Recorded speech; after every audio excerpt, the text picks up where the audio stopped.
आपको खुद को बदलना पड़ा या वैसे ही दबंग? नहीं, पर ये से छोटे थे भाई, उनको थोड़ा बहुत मारना पीटना बुली करना अच्छा। होता था। उन्होंने मेरा ऑडिशन लिया हुआ है एक। मैंने इसका ऑडिशन लिया था। आम का अचार खिला रहे हैं बिहारी। हाँ, मेरे को बनना भी नहीं था एक्टर।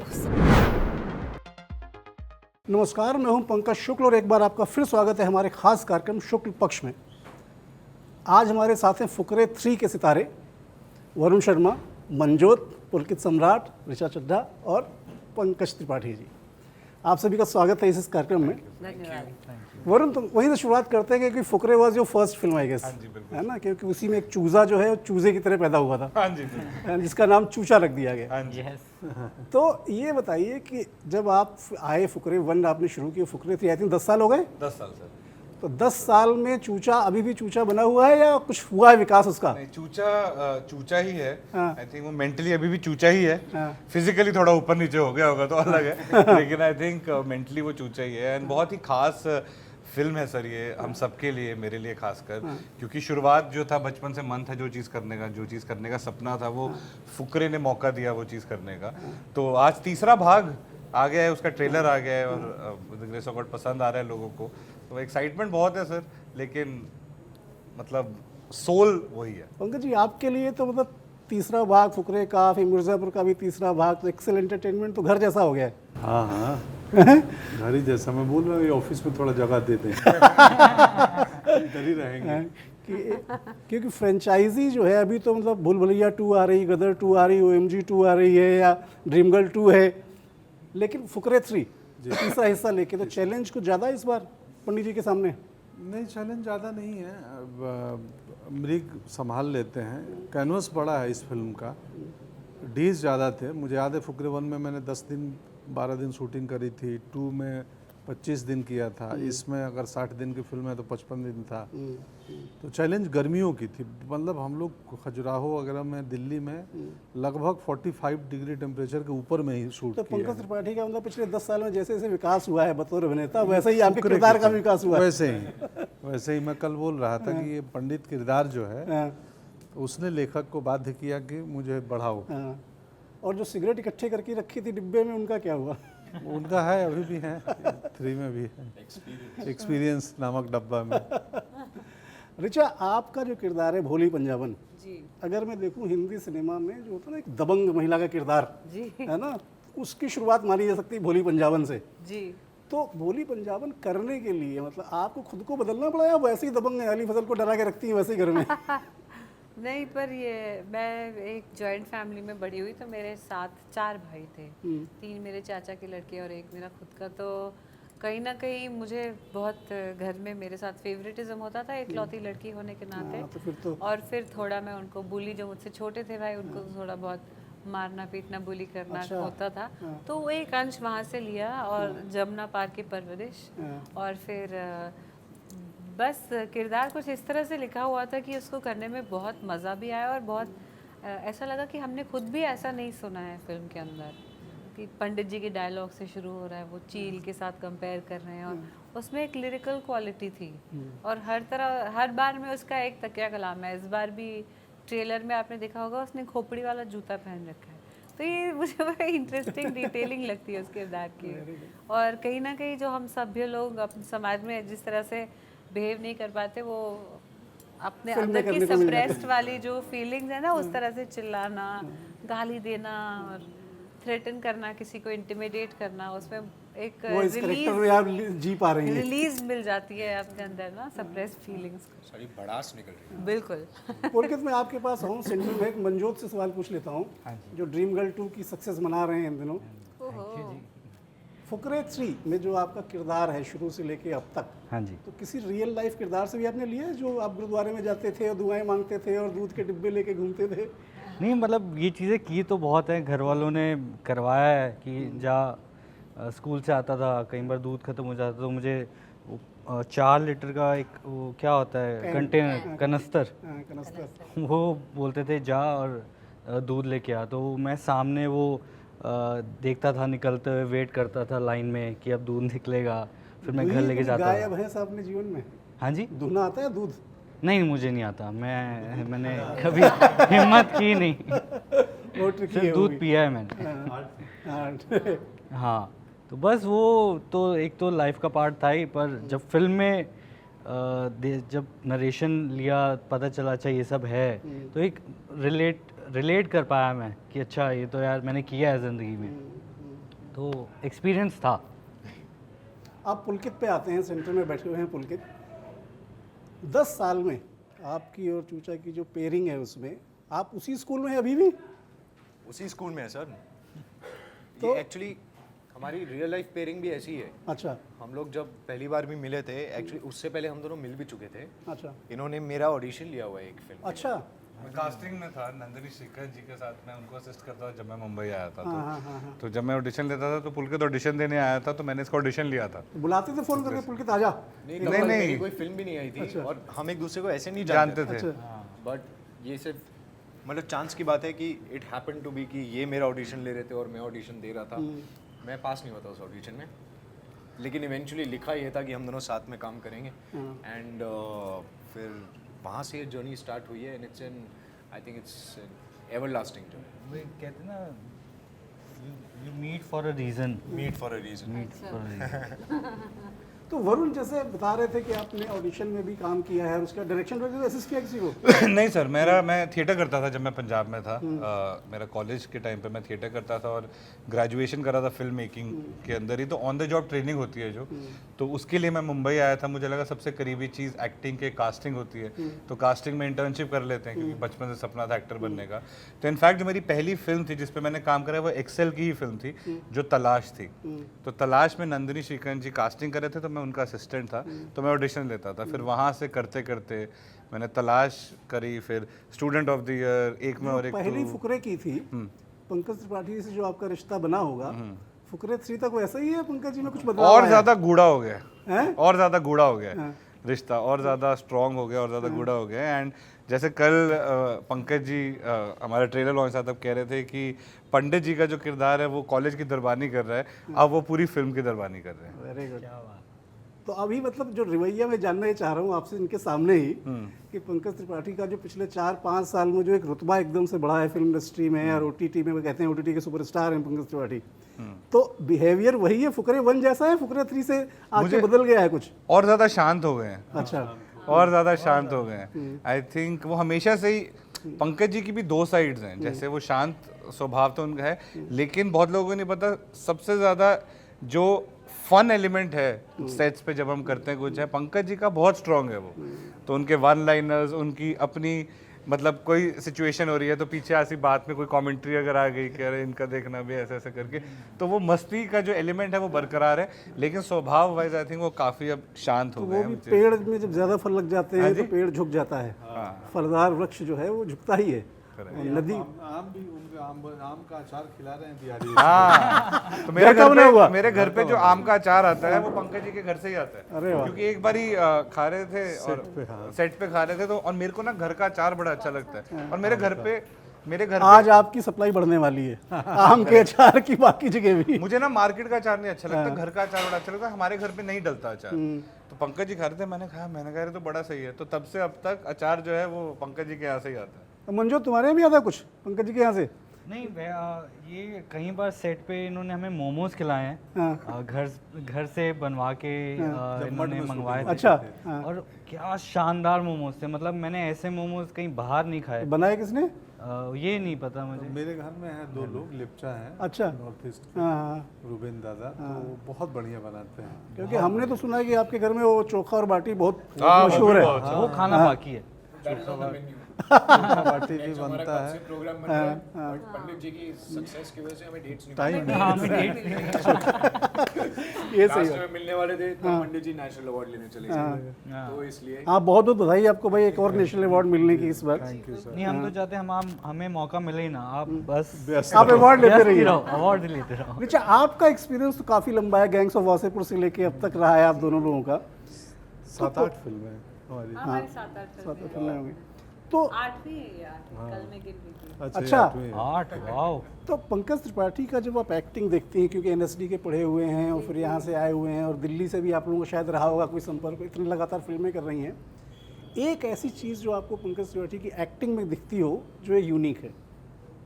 वो ही प्लेज टू हिज स्ट्रेंथ्स। मुझे लगता है कि वो एक ऐसे क्रिकेटर हैं जिनको पता है कि उनका स्ट्रॉन्ग पॉइंट फ्रंट फुट पे खेलना ही है, तो वो अपने स्ट्रेंथ्स को समझ के उनको कैमरा के लिए बहुत अच्छे से इस्तेमाल करते हैं। दूसरी बात, जो थिएटर की ट्रेनिंग होती है, कोई भी एनएसडी या कहीं से पढ़ा होता है, तो उसमें एक जो रिटन वर्ड है उसके लिए एक रिस्पेक्ट होती है, वो इज्जत करते हैं। तो वो डायलॉग चाहे इधर उधर भी हो जाए, उसकी भावना समझ के उसको कम्युनिकेट कर देते हैं। और बाकी मुझे लगता है वो काफ़ी अलाइव परफॉर्मर है।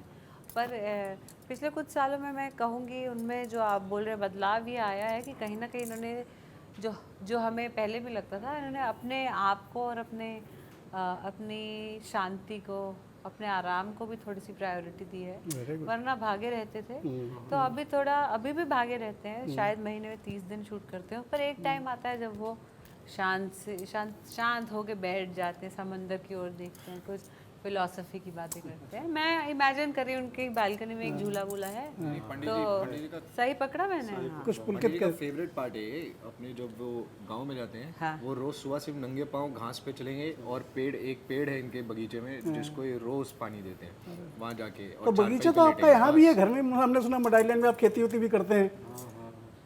खेती में क्या क्या आपको आता है? निराई गुड़ाई, हल वल चला लेते हैं सब?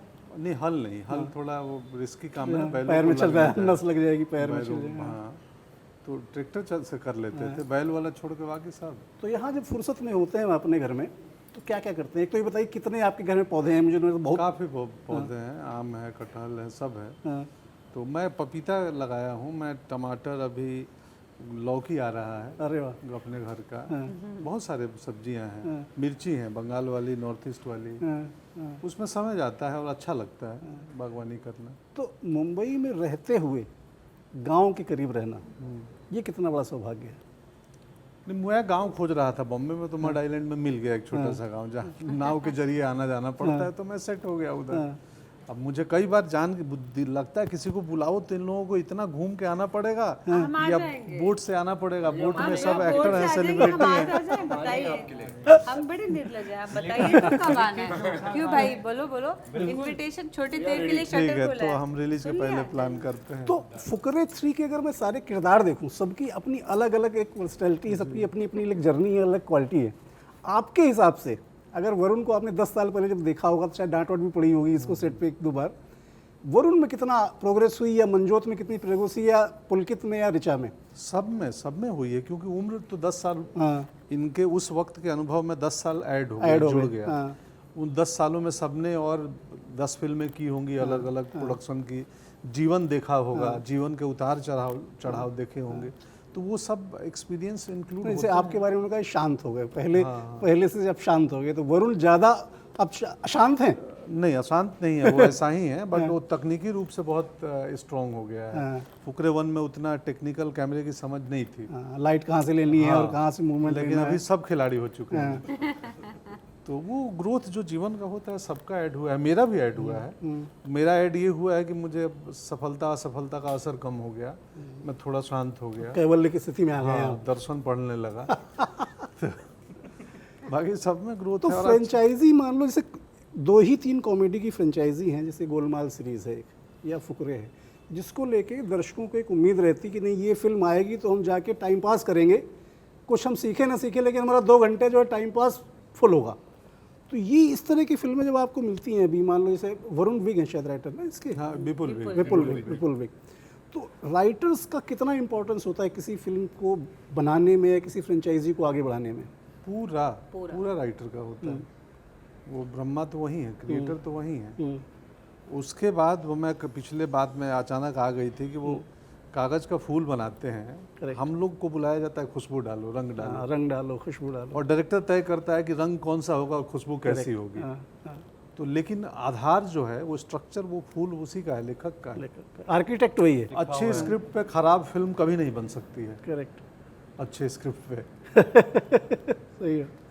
रिचा, आपका एक्सपीरियंस कॉमेडी को लेकर कैसा? ऐसे आप जैसे मैडम चीफ मिनिस्टर जैसे सीरियस रोल करती हैं, या शकीला जैसा भी करती हैं, कॉमेडी जब करनी होती है तो कॉमेडी तो बताते हैं बहुत चैलेंजिंग, लोगों को हंसाना सबसे मुश्किल काम है। पर मेरा फेवरेट जॉनर है कॉमेडी, क्योंकि बतौर एक्टर आपको बहुत सारी चीज़ें मतलब हम अनुभव करके ही करते हैं ना आगे, तो कॉमेडी हम सब की सेहत के लिए भी बहुत अच्छी है। सेट पे माहौल लाइट रहता है अब, और मुझे लगता है बहुत सारी चीज़ें जो आप डायरेक्टली नहीं कह सकते, आप ह्यूमर के through भोली कह पंजाबन को बुली करना हो किसी हिंदी सिनेमा के किसी एक्टर को, आपको छूट मिल जाएगी, आज आपको पूरी छूट है, आप किसी भी एक्टर को बुली कर सकती हैं, तो किसको करेंगी बुली?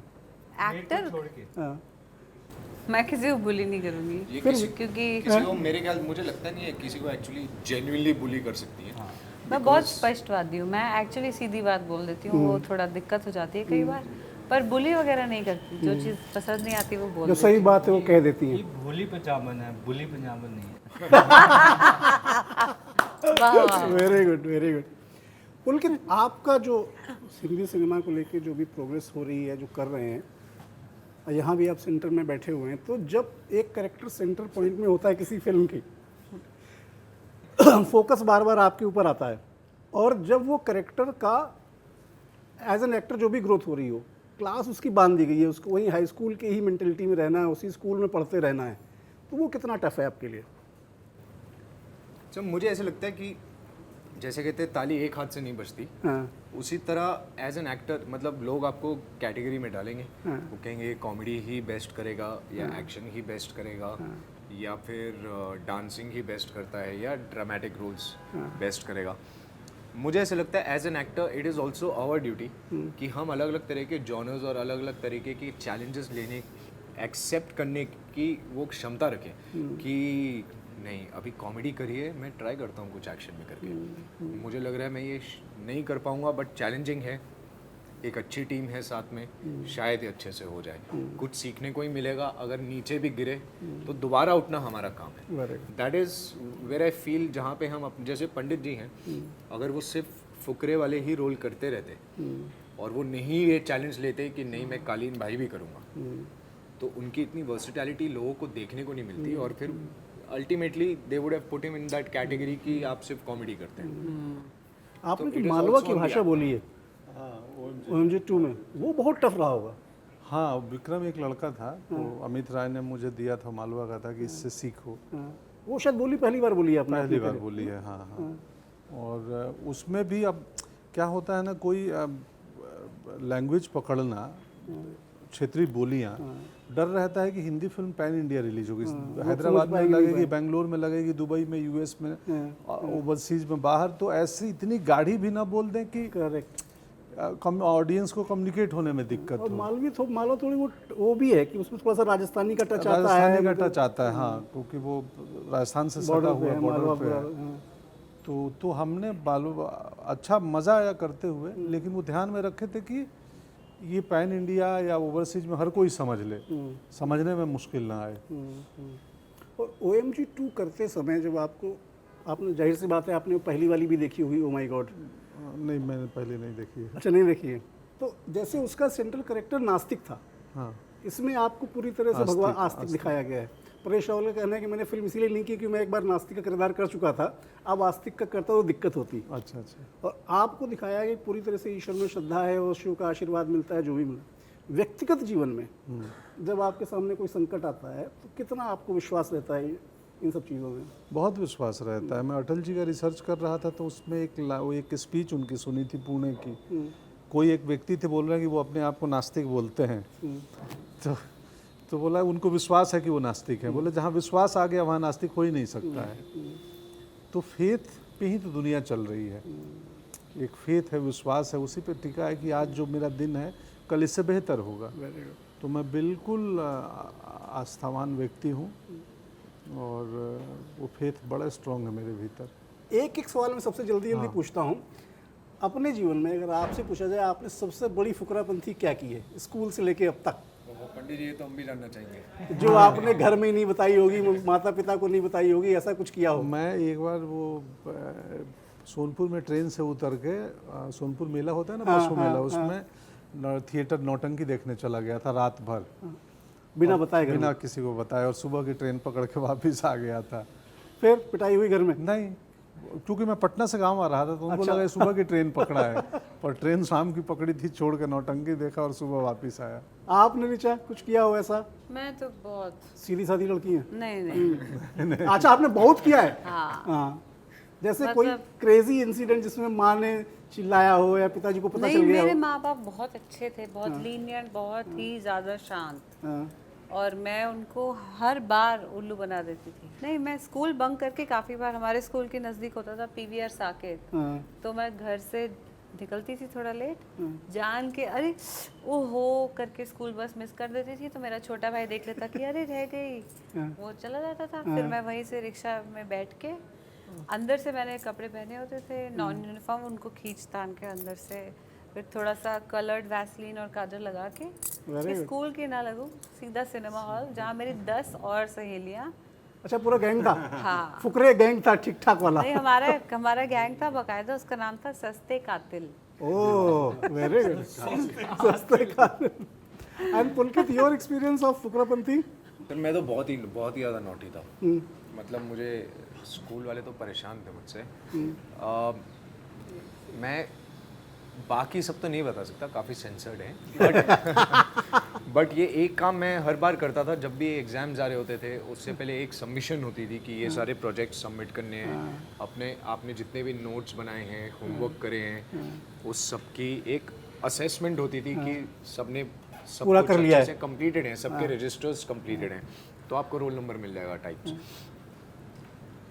मेरे से बिल्कुल नहीं होता था। तो मैं स्कूल के बिल्कुल बाहर ही एक मार्केट थी, वहाँ पे एक स्टेशनरी की दुकान थी। बने बनाए मिलते थे प्रोजेक्ट? नहीं, बने बनाए नहीं, मैं वहाँ पे अपनी बेस्ट फ्रेंड जो टॉपर थी उसका रजिस्टर लेके जाता था। वो स्टेशनरी वाले को बोलता था, भाई तू एक पेज का इतना ले ले मुझसे, लेकिन ये पूरा सेम मुझे चाहिए मेरे रजिस्टर में। अच्छा, हाथ से लिखना चाहिए? यस, इतनी बढ़िया हैंड राइटिंग सर, इतनी प्यारी हैंड राइटिंग, मोती पिरोए हुए हैं, बटर पेपर लगा हुआ है, डायग्राम्स प्रॉपर बने हुए हैं, और मुझे उस पर फुल मार्क्स मिलते थे। जबकि वो एक्चुअली उनके थे, मुझे अभी भी नाम है उनका याद है, अशोका। अशोका जी थे, वो ही करते थे हमेशा। और भी बच्चों का करते थे, एक ही बच्चे का करते थे? नहीं, मुझे देख के और ने कराया होगा तो हाँ, पता तो राइटिंग पकड़ में आ सकती थी।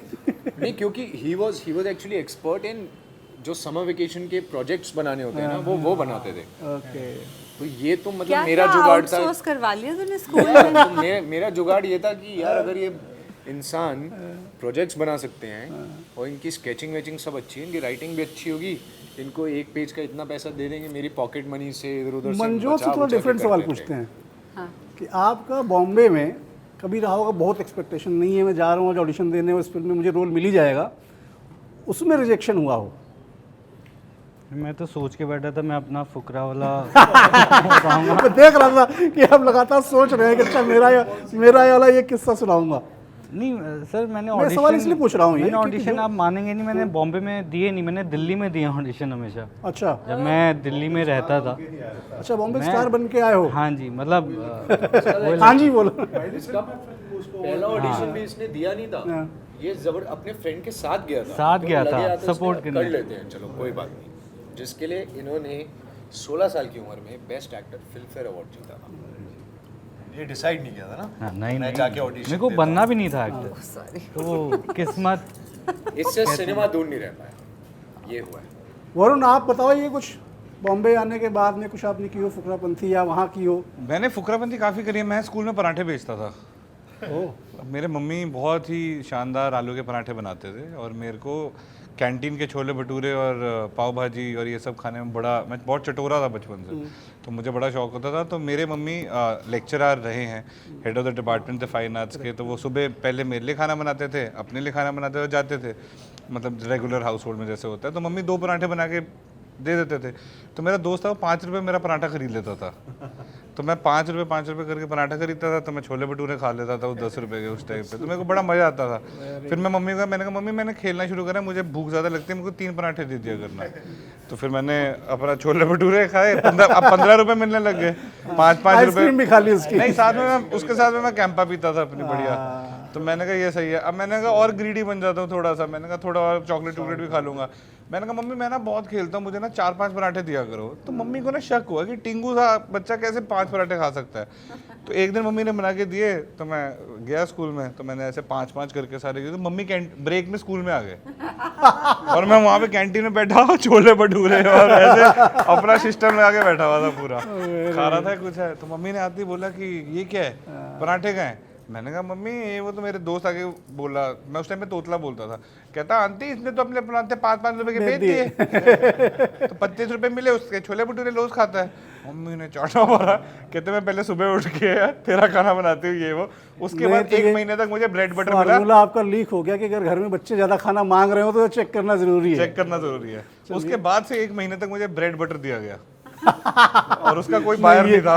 ये जुल्म नहीं होना चाहिए किसी बच्चे के साथ में। ये था। घर से केटरिंग बिजनेस चलाया, मम्मी को पता भी नहीं है। थैंक यू सो मच हमसे बातचीत करने के लिए, बहुत बहुत शुभकामनाएं। अमर उजाला अब आपके टीवी पर भी। अपने स्मार्ट टीवी पर YouTube पर सर्च करें अमर उजाला, चैनल सब्सक्राइब करें और देखें ताज़ा खबरें, वो भी HD क्वालिटी में। और हाँ, बेल आइकन दबाना ना भूलें ताकि हर खबर हो आपके घर। अमर उजाला, निष्पक्ष, निर्भीक, निरंतर।